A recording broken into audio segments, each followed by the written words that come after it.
Jamaah rahimakumullah. Alhamdulillah kita telah melewati satu malam yang istimewa, hari yang istimewa, yaitu hari Asyura, tanggal 10 Muharram.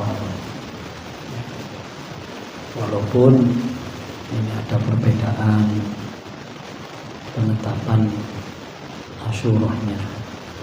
Kalau pemerintah hari ini tadi Asyura, kalau ikut NU besok Asyura. Wis melok di India terserah apa.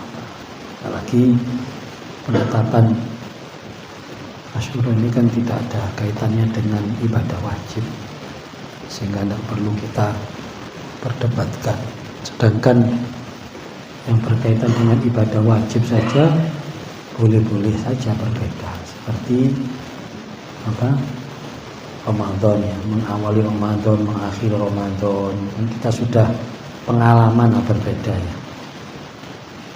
Ada yang memulai awal, ada yang ke akhir, ya, tidak masalah, ya. Itu masih banyak umat yang bingung ketika ada perbedaan, karena menetapkan satu Ramadan atau menetapkan awal bulan dan akhir bulan itu sifatnya ijtihadiyah, boleh berbeda, boleh berbeda.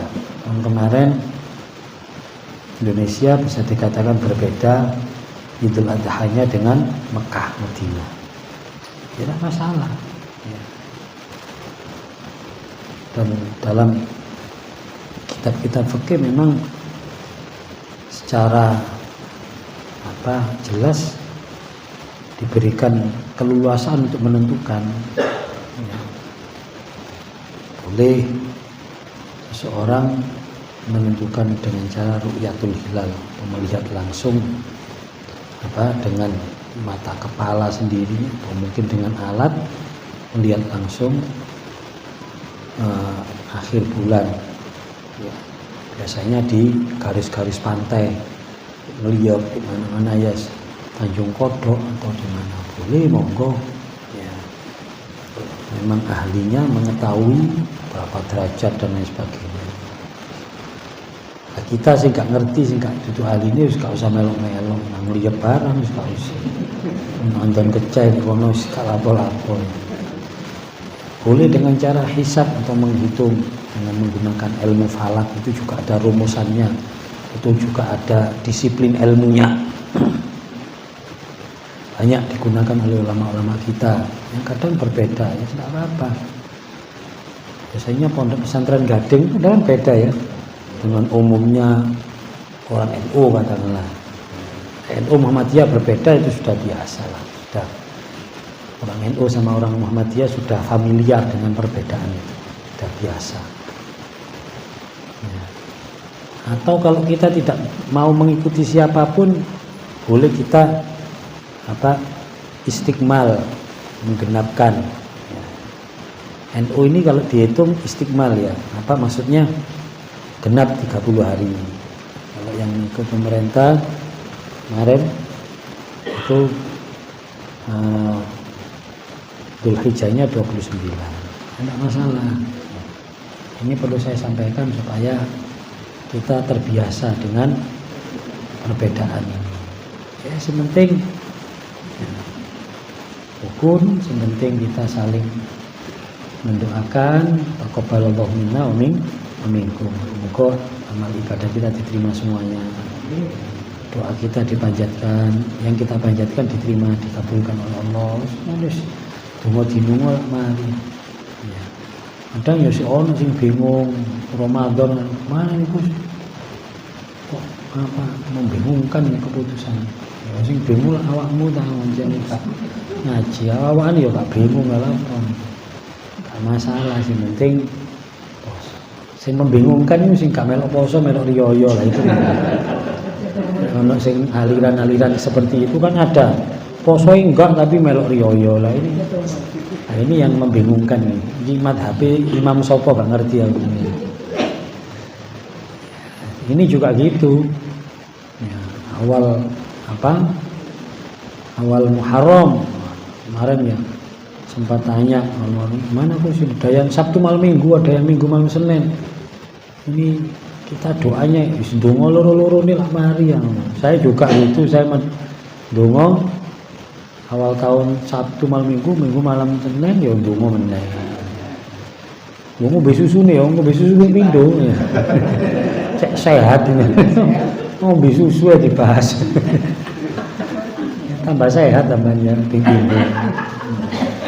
Sekarang juga dongo 2 kali, ada yang ikut kemarin, sampai kemarin ya, ada yang malam ini, masalah wis.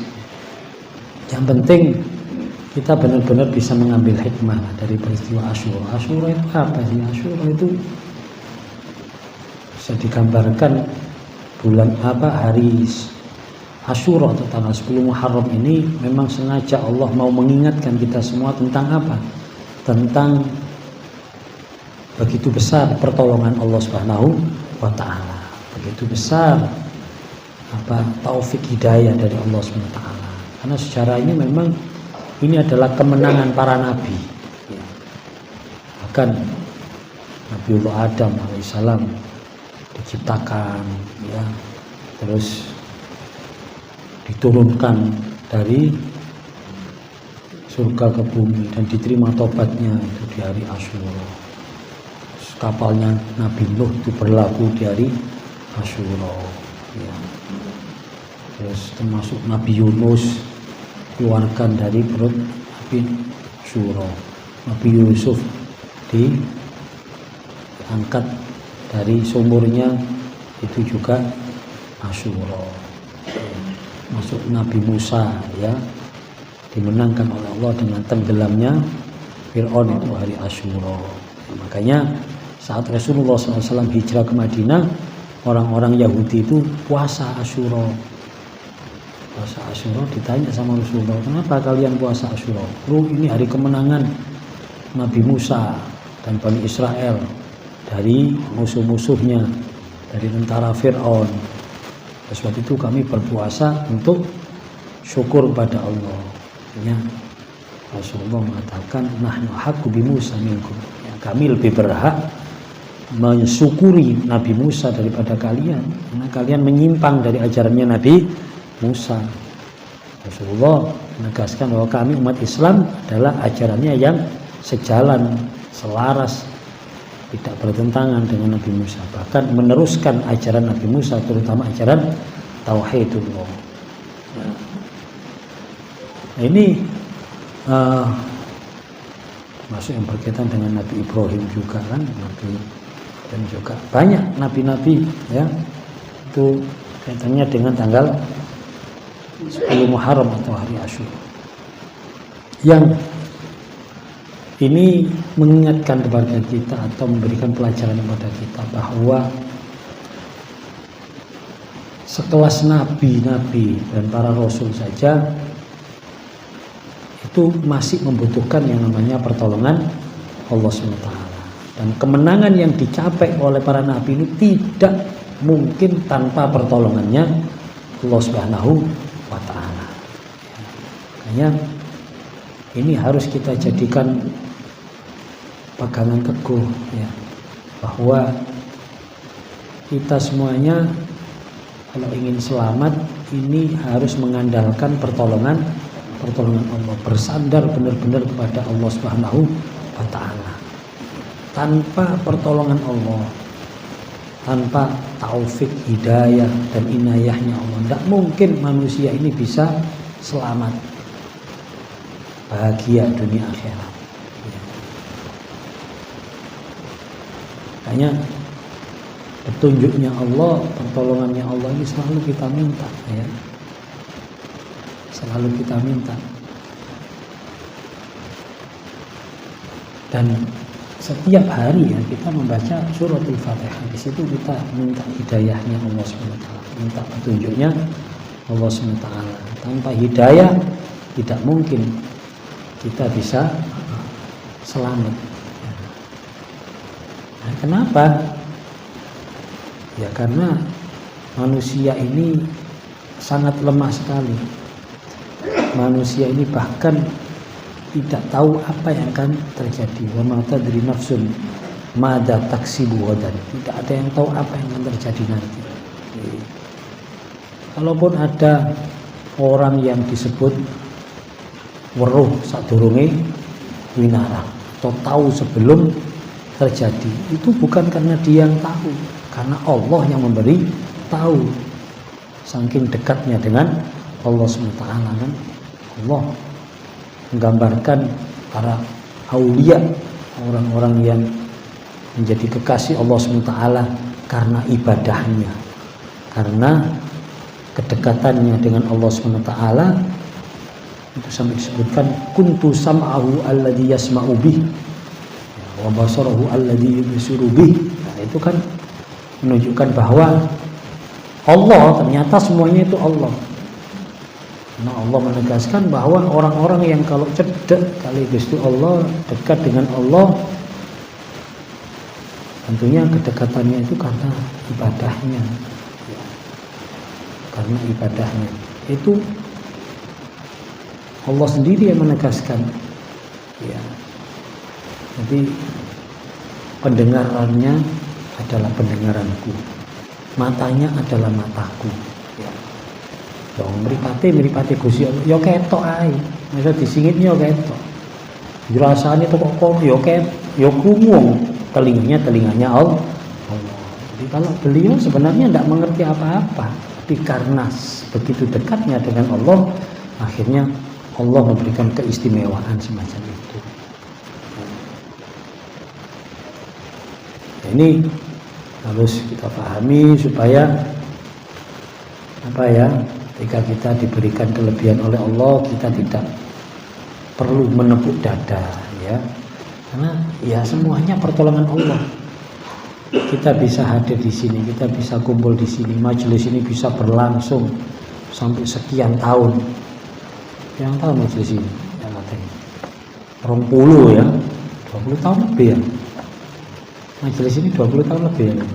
20 tahun lebih majelis ini, Masya Allah, alhamdulillah.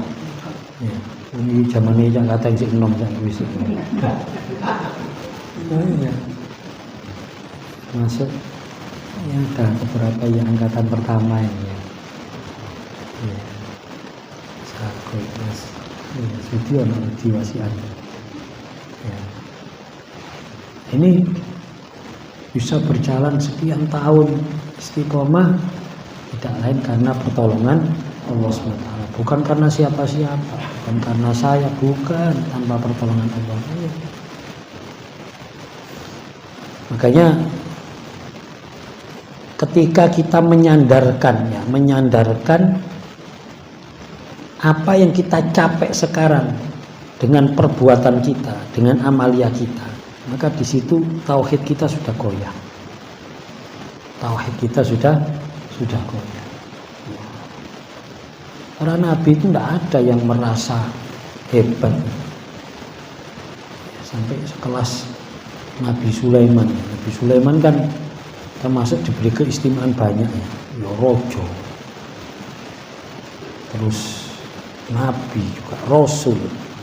Rojone katik rojone menungso sak jenjene, sak kewan-kewane. Dirasani semut itu krungu Nabi Sulaiman.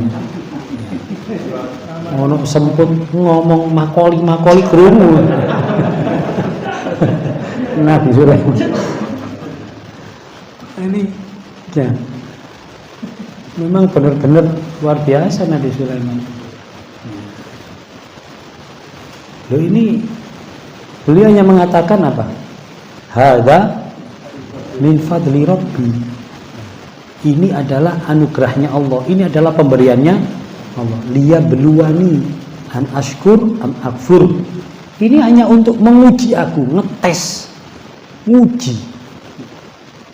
Jadi apapun yang diberikan oleh Allah SWT itu ujian sebenarnya. Ini sekelas Nabi Sulaiman loh ini. Ada JKI apa titik kelebihan titik suruh bangsane koyo yo apa. Sing kating jaga gawane roko barang wis tekan model wis. Kita wis gak usah model-model wis, kita melo aliran Ibu Ya Suyuti ya wis. Gak usah kagian model salat biasa-biasa ya apa mbek tangga sing apik, gak usah golek guru barang, gak usah sing model-model. Tambah ngeluh ya golek model-model ini. Ya. Jadi tidak ada Nabi itu seperti itu. Hanya Allah SWT juga menegaskan liyabluwakum fima atakum. Ya. Semua yang diberikan oleh Allah itu semuanya ujian ternyata. Hanya kita tidak boleh menepuk dada, merasa bangga. Sampai disebutkan oleh Syekh Al-Iskandari, maksiatun, ya. Maksiat itu kan dosa, kejelekan. Tapi yang aurasadullan waftiqoran, yang menghasilkan rasa rendah diri, menghasilkan rasa hina di hadapan Allah, khairun minat ta'ah, lebih baik daripada ketaatan, daripada ibadah. Tapi yang aurasat apa? Izzan wastikbaron, yang menghasilkan rasa lebih mulia, lebih hebat, rasa bahwa saya orang mulia, saya orang hebat. Itu dibawanya maksiat loh ya apa? Sampai bukan maksiat, bukan taat tok loh. Ini maksiat dibanding no taat. Loh, kok sik luwe apik maksiate daripada taatnya? Nah, dipikir-pikir kan, kok iso ya? Wong maksiat kok iso luwe apik timbangane taat? Dengan catatan maksiat ini akan menghasilkan rasa rendah, rasa hina di hadapan Allah. Itu masih lebih baik daripada ketaatan yang menghasilkan sombong, merasa lebih mulia, merendahkan orang lain. Ya. Artinya saya mau menyampaikan di sini kan ini berkenaan dengan Asyura. Asyura itu Allah memberikan pertolongan pada para nabi, memberikan kemenangan pada para nabi. Loh, ini sekelas nabi saja kemenangannya itu diberi oleh Allah. Bukan karena kehebatan beliau-beliau para nabi alaihi salatu wassalam tidak pernah merasa hebat. Nabi Musa itu jangan dikira, Nabi Musa itu sebenarnya tidak tahu kalau itu mukjizat. Ketika ditanya sama Allah SWT, fama tilka biyaminik ya Musa, itu apa di tangan kananmu Musa? Takoni Nabi Musa. Nabi Musa jawabnya, qala hiya asaya, niki tongkat kula Gusti, atawakkau alaiha wa ahusu biha ala ghanami wal yafiya ma'aribal ukhra. Gini ki tongkat kula nggih, jenenge tongkat nggih kula damel nyangga awak. Nggih kula damel menggembala gawe giring wedhus kula. Jadi tidak tahu loh, Nabi Musa itu sebenarnya tidak tahu kalau tongkat ini jadi kate dadi apa? Ula, dan nggak tahu. Nabi Musa tidak ngerti. Ya. Nabi Musa itu tidak tahu kalau tongkatnya itu ternyata mana Nabi Musa gak gaya no. Iki lho dadi ula kira ngono gak ono. Gak ono ceritane Nabi Musa pamer itu gak ono. Ya. Nabi Musa tidak pernah pamer, sekelas nabi loh ini, sekelas nabi. Apalagi sekelas mama ini tambah gak pantes kan. Mama kok sih pamer. Loh ini perlu disikapi, saya hanya bisa menyikapi di sini ya. Saya tidak bisa menyikapi secara viral kita kelasnya, tapi kita paling tidak, saya khawatir jamaah Selasa terus ono sing katut. Masalahnya cedek dampet dari ini. Iki kabar pribadi cocok katut gak teko iki.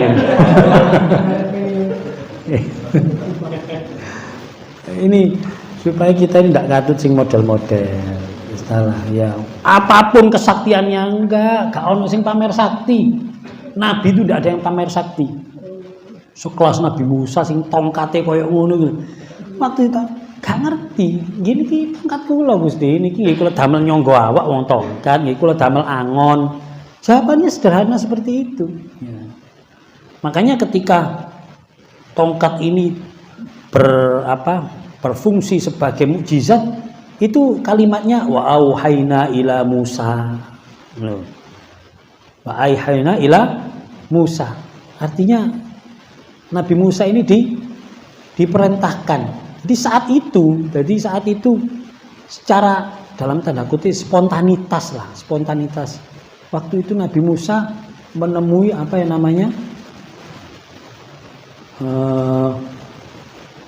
penyihir Fir'aun.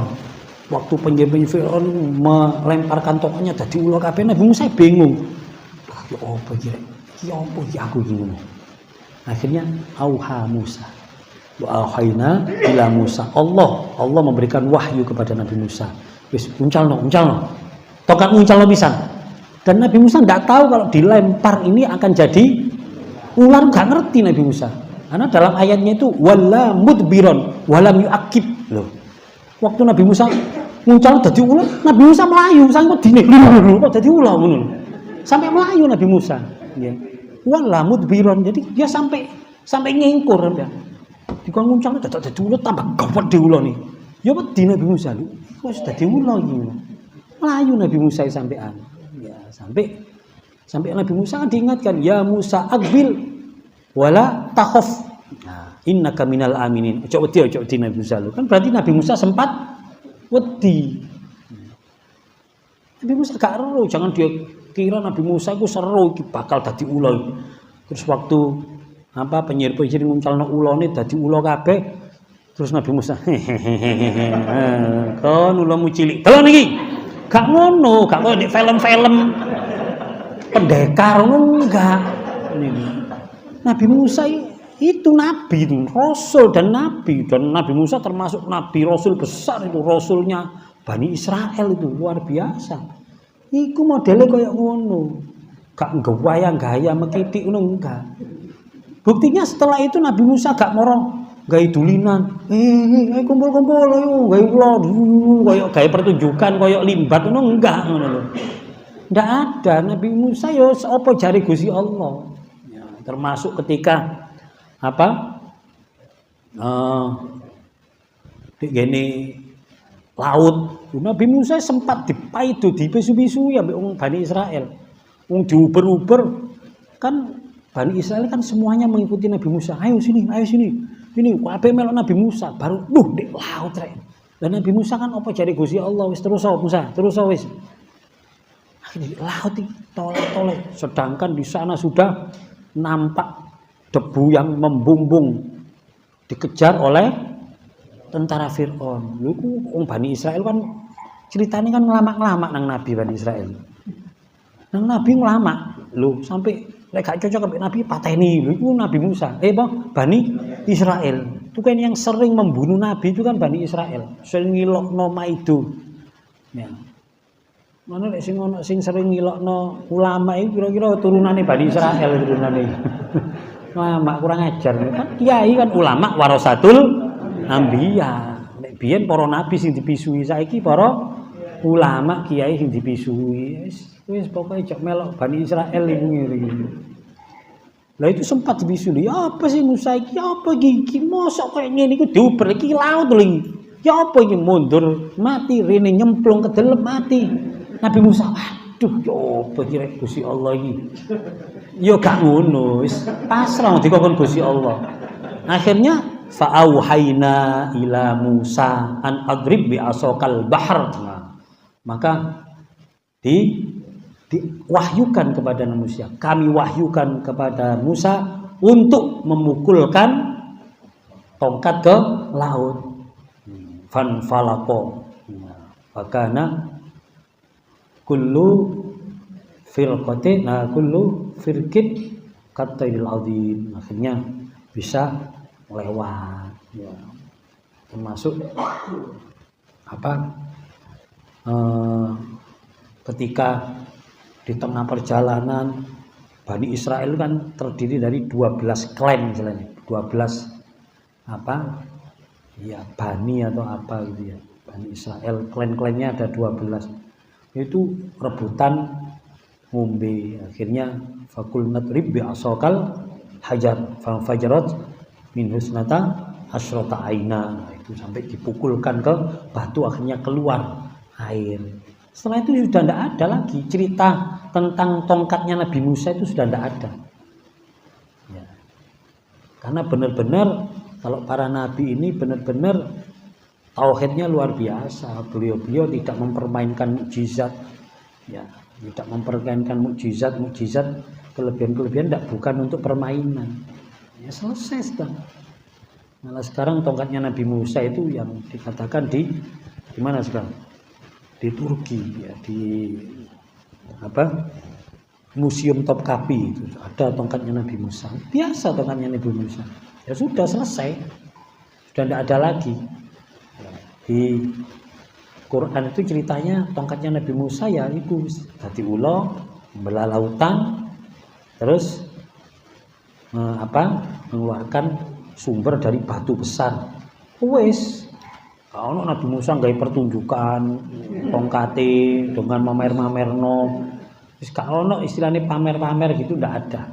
Ya, hanya sing suka pamer-pamer itu bukan itu, ya itu bukan ulama, ya bukan pamer-pamer keanehan-keanehan itu ya. Nah ini Nabi Musa loh itu padahal, ya. Apalagi kita, makanya ya kita di tahun baru gini wis pasrah nang Gusti Allah, jenengan tolong, jenengan paringi hidayah kaula, jenengan tolong kaula supados saged istiqomah ibadah. Kita mintanya sama Allah kan gitu, minta supaya tahun ini, tahun yang lalu amal ibadah kita sekecil apapun diterima oleh Allah. Terus dosa-dosa kita atau kita masih membuat maksiat dan kita belum bertaubat kepada Allah, maka kita minta diberi kesempatan bertaubat, diampuni oleh Allah. Terus kita minta tahun ini supaya oleh Allah SWT diberikan pertolongan untuk bisa terhindar dari godaan setan wa aulia, ya. Dengan kita berlindung dari setan, aulia, dan aulianya setan. Aulianya setan apa ya wis pokoke apa ae sing mengandung unsur amar mungkar nahi ma'ruf, yaitu setan. Nah, setan itu juga minal jinnati wan nas. Ya, kita minta sama Allah untuk dipermudah melakukan kebaikan-kebaikan. Makanya untuk mudah melakukan kebaikan-kebaikan itu ya kita harus mengorientasikan hidup kita itu untuk akhirat. Sudah saya sampaikan di awal tahun kemarin bahwa tanpa kita mengorientasikan hidup kita pada akhirat, wabil akhiratihum yuqinun, artinya orang-orang yang bertakwa itu orang-orang yang orientasinya hidupnya itu akhirat. Apapun yang dilakukan itu selalu dipikirkan akibat akhiratnya apa. Segalanya, sehingga aktivitasnya semuanya itu selalu dihubungkan dengan akhirat. Dan alhamdulillah dengan kita mencontoh Rasulullah SAW, dengan kita ittiba Rasul, maka apapun aktivitas yang kita lakukan itu langsung berhubungan dengan akhirat. Seperti yang sering saya contohkan, kita setiap hari masuk kamar mandi, nang jeding, buang kotoran. Itu kan sebenarnya kan kebutuhan biologis kita, kebutuhan kita sebagai manusia biasa. Nang jeding isu biasanya kita ke kamar mandi untuk buang kotoran, bersih-bersih dan lain sebagainya. Itu bisa kita kaitkan dengan akhirat kalau kita mengikuti caranya Rasulullah, ittiba Rasul, masuk kamar mandi, baca doa, Allahumma ini a'udzubika minal khubuthi wal khaba'its, kaki kiri dulu. Itu kan sudah mewarnai, mlebu jenenge tok wis jebus akhirat itu. Karena itu ittiba Rasul, akhirnya jadi ganjaran begitu. Jadi pahala, padahal mlebu jeneng tok itu. Ada kaitannya dengan akhirat kita, berimbas pada akhirat kita karena kita warnai dengan ittiba Rasul. Terus kita buang kotoran, kita dodok.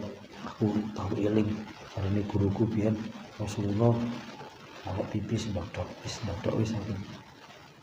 Dodok kita itu juga ibadah karena apa? Kita berorientasi ittiba Rasul. Padahal dodok tok lho.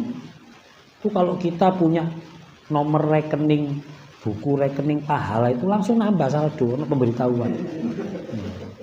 Nambah saldonya, ganjarannya dodok. Loh, karena dodoknya niat ittiba Rasul. Lumayan ngono tok lho padahal. Makanya ya Rasulullah itu rahmat. Karena apa? Dengan meniru Rasulullah itu berarti kita beribadah. Walaupun ada aktivitas atau kegiatan biologis kita yang semua manusia pasti melakukan, tapi dengan ittiba Rasul, dengan mengikuti Rasulullah akhirnya menjadi bernilai ibadah. Nah, ini loh ya senengnya didik umatnya Nabi Muhammad SAW. Cawe, ayo kalian, apa kita kalau cawe kan kita pasti memastikan bahwa tubuh kita ini bukan bersih tok loh, suci, iya kan? Kalau orang di luar Islam pikirannya hanya bersih, tapi kita bukan hanya bersih, tapi kita harus memastikan suci. Artinya tubuh kita ini siap tak gawe sholat, siap tak gawe ibadah. Iya kan? Orientasi kita waktu bersesuci, waktu cawe itu. Ya, kalau misalnya cawe terus kecipratan meneh, kan kita sucikan lagi. Lopo sih wis bersih, enggak kecipratan. Tak suci ini karena kecipratan kena najis, walaupun gak ketok. Ainiyahnya tidak kelihatan. Tapi kan ini akan mempengaruhi tidak sahnya sholat saya loh. Jadi orientasi cawe kita itu pasti ibadah. Orang kalau ibadah, orang kalau sholat, katakanlah, itu pasti waktu cawe dia berpikir iso digawe sholat. Tidak mungkin hanya sekedar cawe. Makanya orang yang ibadah gak mungkin nguyu di pinggir rembong tanpa cawe, gak mungkin nguyu pagri wong, gak mungkin ngono-ngono, gak mungkin. Kenapa? Karena dia tahu bahwa ini najis. Ya mungkin kalau terpaksa wis mungkin aja ya terpaksa ya apa meneh wis kebelet kan mungkin ya wis nguyu di ini tempat yang bukan tempatnya misalnya, tapi tetap dia langsung pikirannya najis awakku iki. Jadi dia sudah mendefinisikan, sudah memberikan status tubuhnya najis yang tidak bisa pakai sholat. Sehingga waktu mau sholat, dia pasti akan mencari cara supaya mensucikan tubuhnya untuk siap sholat. Jadi itu apa? Orang yang otaknya itu otak ibadah, itu sudah langsung otomatis itu. Nang jedingi tok itu ini mindsetnya itu target supaya bisa ibadah. Ya sudahlah, apa dulu kan tahu sendiri, mungkin sini kan banyak yang punya masa-masa kelam zaman jahiliyah biyen waktu gak sholat tapi saiki waktu sholat kan beda. Biyen yo saenake nguyu, saenake klambi yo gak mikir najis, wongnya ini gak mikir sholat. Ayo sekarang ketika sholat gawe klambi kate lunga mikir iki klambi iki najis iki rek tak ganti. Apa? Karena iki gak iso digawe sholat. Jadi kate klambian tok milih sing iso digawe sholat. Jadi akhirnya kaitannya dengan sholat, klambiane tok, milih pakaiannya tok itu sudah ibadah sudah. Bisa dibayangkan nih. Jadi kita milih pakaian, kan kita mesti ada otak kita kan sudah langsung mindsetnya suci apa najis ini. Misalnya kita tahu itu najis, walaupun bersih, tas setrikoan tapi najis, yakin tidak akan kita pakai. Iku lho kayak najis iki. Yo gak apa-apa, kalau kayak salatin kok lah. Langsung dikaitkan dengan salat, mau pakaian langsung dikaitkan dengan salat. Sehingga pakaian kita, memilih pakaian kita terus pakaian kita itu sudah berpahala. Karena apa? Ada kaitannya dengan ibadah. Loh. Jadi orang itu kalau orang ibadah, wis kok kabeh itu kaitannya dengan akhirat. Makan. Yakin kita mau makan, memastikan bahwa makanan ini halal. Iya kan?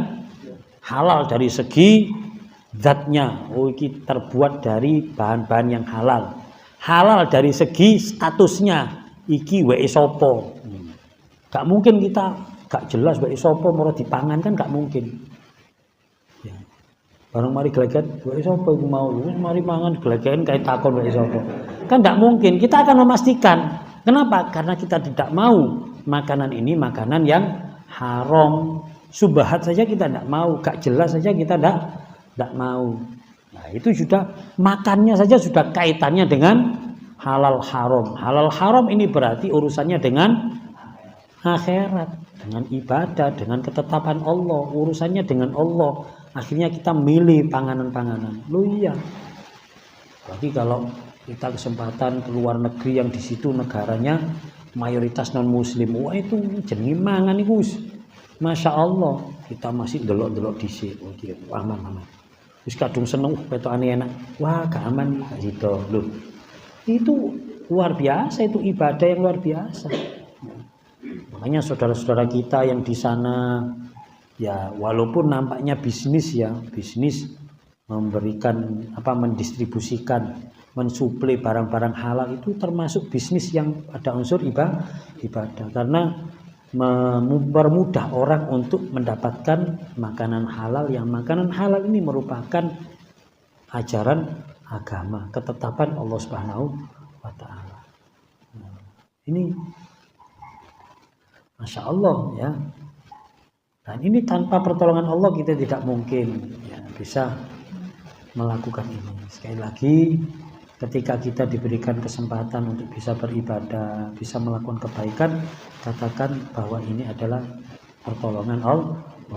Ini karena pertolongan Allah, karena hidayah taufiknya Allah.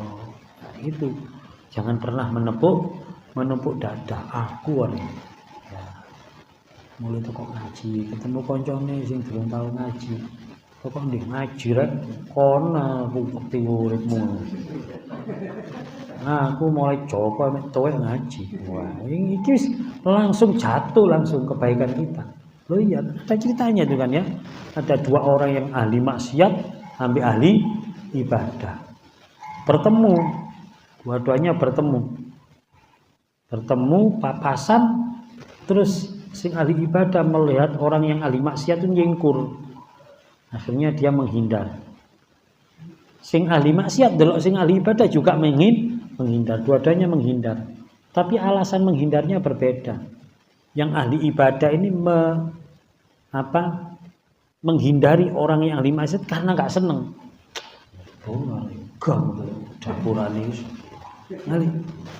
Merendahkan kan berarti merendahkan yang orang ahli maksiat.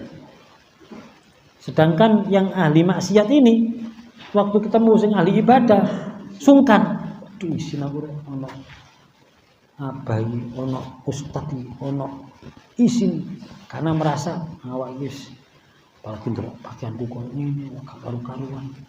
Tak menghindar karena malu, karena merasa rendah, sing iku menghindar karena merasa lebih mulia, merendahkan. Akhirnya pada saat itu diwahyukan pada Nabi yang hidup pada zamannya, katakan kepada si ahli ibadah, sejak saat ini seluruh amal ibadahnya dihapus pahalanya oleh Allah SWT. Dia nol, tidak punya pahala. Dan katakan kepada ahli maksiat karena dia merasa rendah, ketemu wong ahli ibadah dia merasa rendah. Berarti kan dia mengakui kesalahannya, mengakui kelemahannya, mengakui dosa-dosanya. Karena merasa rendah tadi itu akhirnya sampai dikatakan oleh Allah SWT, katakan kepada si ahli maksiat karena rasa rendahnya, rasa hinanya ketika bertemu dengan hambaku yang ahli ibadah, maka katakan pada dia bahwa dosa-dosanya sampai saat ini telah dihapus oleh Allah SWT. Makanya hati-hati kita yang diberi istiqomah oleh Allah. Alhamdulillah, katakan wis alhamdulillah. Teman kok sergap alhamdulillah oleh pitulung Gusti Allah. Lah aku kok ngene wis jenenge menungso. Wis pokoke njaluk Gusti Allah. Insyaallah rek oleh pitulung Gusti Allah semuanya dibikin ringan oleh Allah Subhanahu wa taala. Ini ya. Makanya untuk supaya kita ini bisa ya orientasi hidup kita itu pada akhirat, orientasi hidup kita itu bersandar kepada Allah. Nah, itu tidak lain untuk menjaga orientasi hidup ini ya ke akhirat, kepada Allah, bersandar kepada Allah. Ini tidak lain kita harus menjaga hati kita. Yang penting hati mau ya. Yang penting hati itu tadi. Hanya bagi orang-orang yang orientasi hidupnya itu orientasi duniawi semata, itu dikatakan sebagai fa innaha la ta'mal absar walakin ta'mal qulub allati fis sudur. Ya, mereka ini bukan orang yang buta matanya, tapi buta mata hatinya yang buta. Nah sebenarnya kalau kita bisa melihat di sekitar kita sangat mudah sekali. Sangat mudah sekali semestinya otak kita itu mengajak ke arah orientasi akhirat. Kita rugi. Katakan al-ajabu kullul ajab, ya. Mengherankan, ya, mengherankan apa? Dari sekian banyak hal-hal yang mengherankan, aneh, ya. Kalau orang hidup di dunia ini orientasinya dunia itu aneh karena nyata, ya. Nyata bisa dilihat dengan mata. Bagaimana siklus kehidupan dunia ini? Dunia ini tok. Dunia itu cuma ini tok. Ayo misalnya kita tanpa ibadah.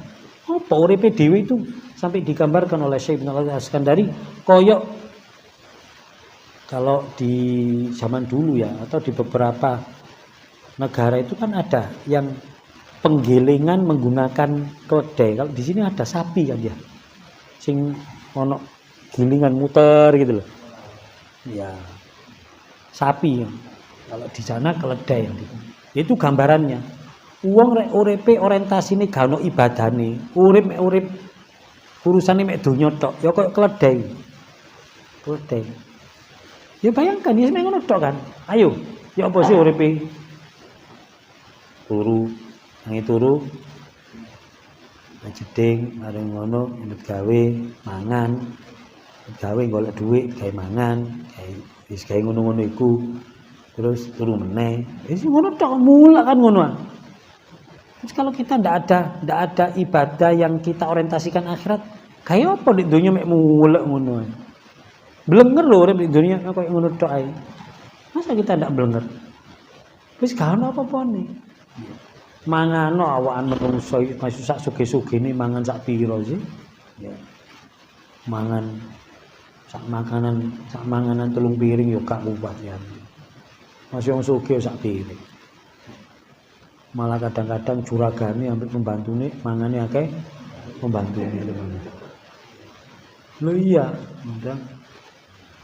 Supire ambek bose nang warung yo. Supire sing ngimbung. Kalau mangan ya sakmono iku. Artinya ayo kita rasakan, kita lihat urip dunya koyo ngono. Munyerai, ya iki koyo keledai. Kalau kita ndak punya orientasi ya tetep ya. Kita walaupun apa ibadah ya tetep kan bab menungsone kan uripe ya koyo ngono iku. Makanya kalau tidak diwarnai ibadah itu ya bisa dikatakan sak goblok-gobloke wong. Orientasi dunianya apalagi tambah umur tambah semakin berkurang nikmat-nikmat ini. Lon wong tambah tuwek mangan yo gak tambah akeh.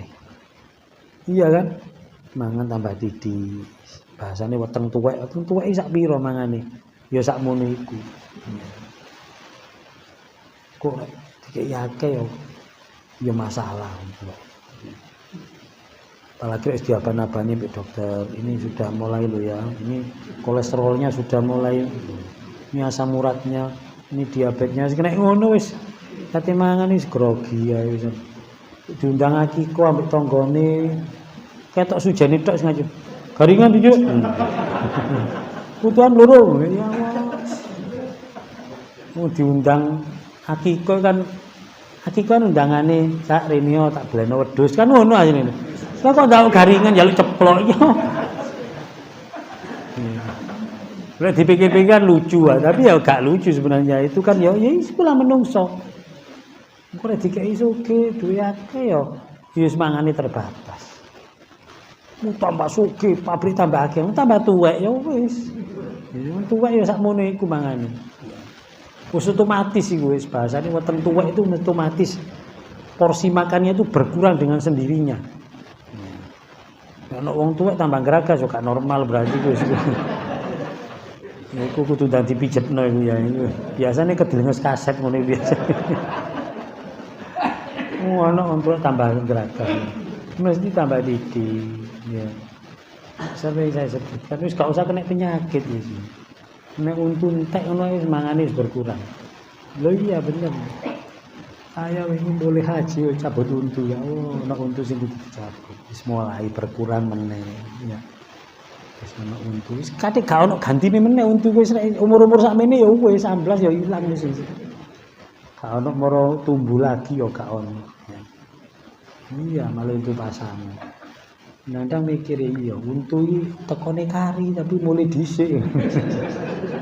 Tekone kari kan untunya. Ini lahir gak di untu. Paling umur piro sik metu untu namanya gigi susu. Gigi susu mari ngono ya sik mrotol. Baru gigi asline iku paling umur piro iki? 7 atau 8 tahun atau ya sekitar segitulah. Jadi bertahun-tahun baru ya iki untu sing asli iki. Lahir gak dikek untu dhisik iku sih. Lho ngene iku lho kok iso mulai dhisik. Lho iki mulai loro ya Allah. Pamit Gus boleh jare ngono. Lho kok susu itu ngene. Iya kesel aku teman badok tok. Untune sambat iki ustaz badok tok iki ustaz. Ya Allah kesel. Ya Allah ya. Inilah siklusnya ya wis tambah tuwek, tambah gak enak mangan. Macak yo gak patek Ustaz. Dipaksa macak gak patek pantes. Lho iya, umur 70 gaya kok arek enom kalungan rantai yo gak pantes. Wayane wis celanane kulit, sepatune apa? Dadi apa iki jenenge pantofel mari ngono kalungan rantai. Bareng waduk mung ketok wis. Ngacak ya gak patek ya. Lunga ya gak patek. Wis pate apa adventure. Waduh adventure apa sih? Wis ya. Sing ono beras kencur iki. Nah ini wis gak enak kabeh. Lunga. Masa digakno motor anyar, Mbah aku mlaku Mbah, motorku anyar Mbah. Sekali boyokku lawas iki. Montore anyar boyoke lawas spray pisan. Hanya ayo sih penting kita ini bagaimana kita ini berorientasi akhirat ya supaya hati kita ini terarah pada kepentingan akhirat kita. Tambah umur, wis tambah ibadahi, tambah kebaikannya. Ya. Hanya menghidupkan hati supaya mudah tertarik dengan sesuatu yang berbau akhirat ini tidak gampang ya. Memang harus kita ikhtiarkan ya. Salah satunya ikhtiarnya dengan banyak berzikir kepada Allah. Zikir itu penting. Hanya kita mengawali tahun ini dengan banyak zikir kepada Allah.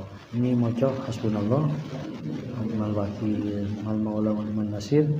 Wira 70 kali doa. Nah ini penting gini ya, zikir itu penting. Ya walaupun nanti zikir itu ada levelnya.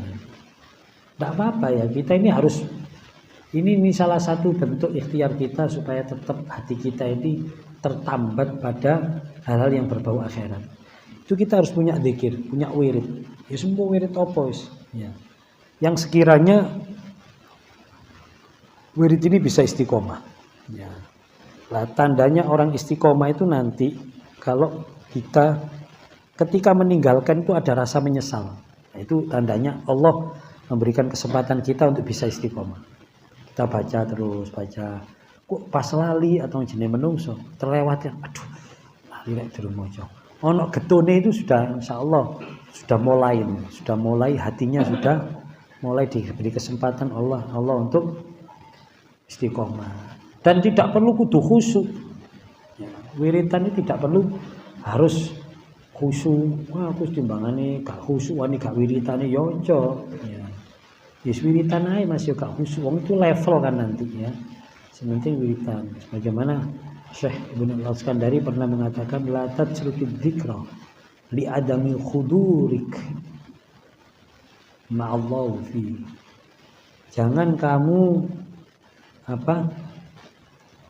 berhenti untuk berzikir karena alasan tidak hudur, saya ini enggak khusyuk kalau zikir. Aku mesti istighfar ku eling dosa, gak eling dosa.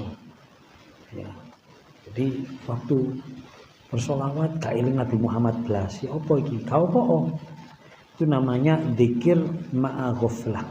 Zikir dengan lalai. Ndak apa-apa. Karena zikir dengan lalai itu masih lebih baik daripada tanpa zikir dan lalai. Jadi kan si ono zikir ya. Zikir dengan lalai itu masih lebih baik. Nah, Syekh bin Al-Gari li'anna ghaflataka an wujudi dzikri asyaddu min ghaflatika fi wujudi dzikri. Jadi apa? Zikirmu atau ghaflahmu dengan tanpa zikir itu masih lebih berbahaya daripada ghaflahmu dengan zikir. Jadi zikir lali lebih apik timbangane gak zikir lali pisan. Saking laline nek gak zikir. Tambah luru-lurune gak oleh kan. Ya wani zikir disi. Karena apa? Karena barangkali ya ini Allah nanti seketika kita mempunyai aurat, mempunyai wirid. Aurat itu, wirid itu artinya sesuatu yang diulang-ulang ya. Sesuatu yang diulang. Makanya simbolnya kan wiridan tasbih. Tasbih itu kan diputer. Engko akhirnya ketemu awali. Artinya ojo mandek. Ya. Ojo mandek. Itu wirid. Kalau kita punya wirid yang kita baca walaupun dengan ghaflah, walaupun dengan lalai, tapi suatu saat asa an yarfa'aka min dzikri ma'a wujudi ghaflati ila dzikri ma'a wujudi yaqdah. Ya barangkali ya semoga ini ada harapan Allah nanti yang akan mengangkat dzikirmu yang lalai tadi dengan dzikirmu yang tidak lalai dengan hudur. Nanti ketika ini terus suatu saat kita akan meningkat menjadi bukan zikir hudur saja, tapi zikir yang ketika itu kita mengingat Allah dan kita melihat apapun itu ingat Allah.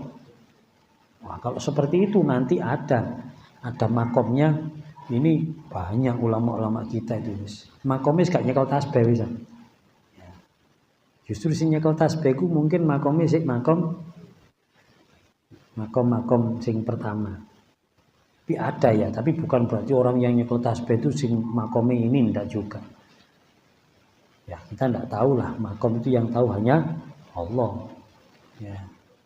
Ada orang-orang yang gak nyekel tasbih tapi dia berzikir terus, bahkan nafasnya pun kan ada fi kulli nafasin wa lamhatin mana ya. Jadi setiap nafas, setiap kedipan mata sudah berzikir terus, nafasnya itu berzikir, sehingga orang-orang semacam ini gak tahu kata nggawa tasbih bisa, tapi zikir ingat atau terus melihat apapun ingat Allah. Ya. Insyaallah gak ono milik gini model-model ini. Insyaallah. Artinya ya kita memulai zikir dengan lupa dan istighfar dengan senangnya dengan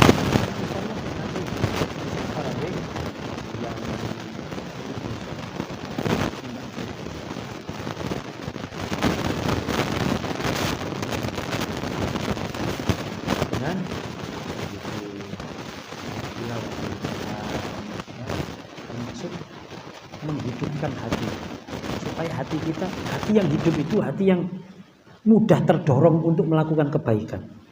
Ya. Itu dengan cara datang ke tempat-tempat kebaikan, kayak masjid, ya, majelis taklim, majelis zikir, kumpul dengan orang-orang baik di tempat orang-orang baik, itu akan mendorong. Ayo kan kita bisa merasakan, ya, Nah Mekah misalnya. Sak males-males sih wong asli ini males asli ini di omai. Tapi es kok Mekah iku waduh saweg. Moro semangat ibadahnya lu. Nah masjid melaku 3 kilo kelakon. Ini apa kan jamaah haji? Nah masjid melaku 3 kilo kelakon. Ndek kene ojo 3 kilo. ini nyabrang embong tok ya Allah cak abote rasane. Karena apa? Pengaruh tempat. Tempat ini lain memang, auranya itu lain. Makanya kalau ingin menghidupkan hati itu sering-seringlah datang ke tempat-tempat kebaikan, masjid, iktikaf, masjid itu untuk menghidupkan hati. Ya, supaya hati ini mudah sekali untuk apa? Berbuat baik. Ya. Ya, kalau hati yang mati, hati yang tidak dihidupkan, orang gak duwe zikir, orang kalau enggak enggan membaca Al-Quran, orang kalau enggan berada di tempat-tempat kebaikan, ini ya apa? Hatinya mati. Hatinya mati ini bahaya. Orang hatinya mati ini bahaya. Disebutkan oleh Syekh Abdul Hasan Asyadili, orang yang hatinya mati itu tandanya ada 3. Irsalul jawarih fi ma'asillah. Apa? Awak ini gampang bermaksiat, mudah bermaksiat. Ya, karena kembali lagi hati yang mati itu hati yang tidak berorientasi kepada akhirat, hati yang tidak berorientasi bersandar kepada Allah. Ini gampang maksiat. Ya. Kadang di tempat yang baik pun dia masih maksiat. Di tempat baik pun masih maksiat, apalagi di tempat maksiat, wah ya wis tambah nemen. Terus hati yang mati ini yang bahaya lagi adalah tamak fi khalqillah, tamak. Ya, jadi dia itu tamak mengandalkan makhluk Allah. Ya, jagakno makhluk Gusti Allah. Ya, gak bersandar kepada Allah. Terus Syekh Sadili, orang yang hatinya mati, at-tasannuq bi taatillah. Tasannuq itu penuh dengan kepura-puraan. Ini api ego pura-pura. Ya. Hanya apa? Pencitraan. Ya, pencitraan. Orang sholat biasanya Allah berhubung gitu ngangkat bukan coba misalnya itu kan sudah pencitraan, ini tasannuq namanya, kebaya ya. Sholat memakai imami suratnya sing dawa sholat dewi yani atau imam iku wallahu ahad. Ya enggak ada ibadahnya yang diterima oleh Allah SWT, walaupun mungkin dipuji orang, mungkin dimuliakan orang, tapi di hadapan Allah tidak ada artinya. Semoga kita semuanya dengan barokahnya kita menghidupkan malam Asyura, kita berpuasa di hari Tasu'a dan Asyura, sehingga sempat Tasu'a ya Asyura ambil hari yang ke-11, monggo ya, semoga barokahnya amalia-amalia ini, di samping sebagaimana janji Rasulullah SAW akan dihapus dosa-dosa kita 1 tahun, sekaligus semoga kita berharap Allah memberikan kita taufik hidayah serta inayah untuk senantiasa taat kepada Allah dan Rasulnya, untuk senantiasa membersihkan hati kita dari min amradil qulub, dari penyakit-penyakit hati yang bisa merusak amal ibadah kita, bahkan bisa merusak kehidupan dunia dan akhirat kita. Dan semoga majelis ini diridhai oleh Allah SWT. Dari majelis ini semoga Allah memberikan ilmu yang manfaat kepada kita semuanya. Dari majelis ini semoga Allah memberikan rahmat kepada yang hadir di sini, yang mempunyai permasalahan kehidupan, semoga diberikan jalan keluar oleh Allah SWT, yang sakit disembuhkan oleh Allah SWT, yang susah sumpek dibahagiakan, dihibur oleh Allah SWT, yang punya hajat, baik hajat dunia maupun hajat akhirat, diijabahi oleh Allah SWT.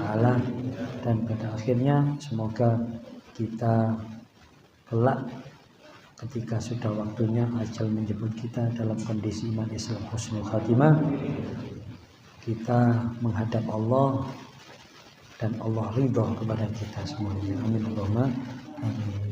Demikian yang bisa saya sampaikan. Mohon maaf yang sebesar-besarnya. Wallahu a'lam bishawab. Assalamualaikum warahmatullahi wabarakatuh.